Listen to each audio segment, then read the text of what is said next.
Mentioned if a hurricane eyes up Houston this year, we certainly want to know where it will make landfall and how strong it will be. National Hurricane Center forecasters rely on data from devices around the world, many of which are controlled from a building in Miami. Our Gage Golding takes us inside the lab to see how technology is helping fine-tune forecasts.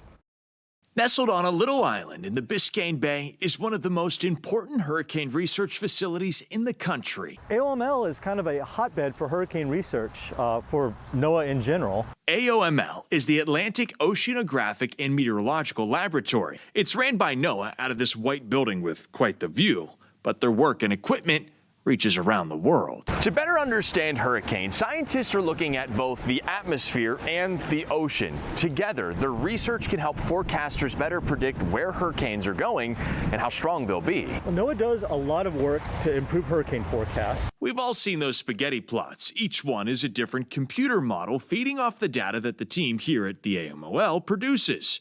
This includes NOAA's own model, the HWRF. That model improved its predictions by about 60% over 15 years. Jason Sipple is part of the team focusing on the atmosphere side. It's far from just analyzing radar scans and satellite imagery of storms.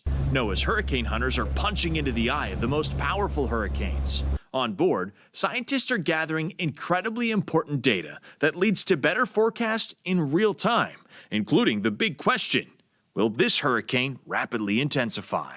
Compared to 15 years ago, we're doing twice as good as we were. That has to be rewarding work knowing that what you're doing is help fine-tuning those forecasts. Yeah, it's a very satisfying feeling. Hurricanes, though, aren't all reliant on what happens in the sky. The ocean can be our biggest enemy.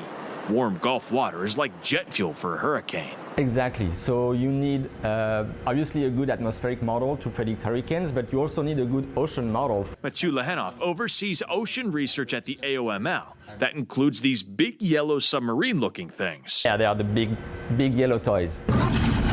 They're $150,000 toys that are actually called hurricane gliders. They go up and down the water column down to about 3,000 feet. And when you go up and down, you measure temperature, salinity, as well as oxygen. This hurricane season, the team will control 4 of these gliders from their lab in Miami, each gathering critical data ahead of storms. But that's just the beginning. There's other buoys bouncing around the globe, including these global drifters. They're literally following the ocean's current, measuring water temperature and atmospheric pressure. This is just essentially a big old fishing bobber. Yeah, exactly. It's that bobber, the glider, and the other tools like sail drones that all feed back data that helps fine-tune hurricane forecasts. Without these, you have a guess. With these, it's like an educated guess. Exactly. It's a really big deal, right? You want to know if a tropical storm is going to be a tropical storm when it makes landfall, or if it's going to be a Category 3 hurricane, and that data helps us to get that information, right? Information that can help you make decisions to keep your family safe if a storm eyes up Houston this year. In Miami, Gage Golding, KPRC2 News.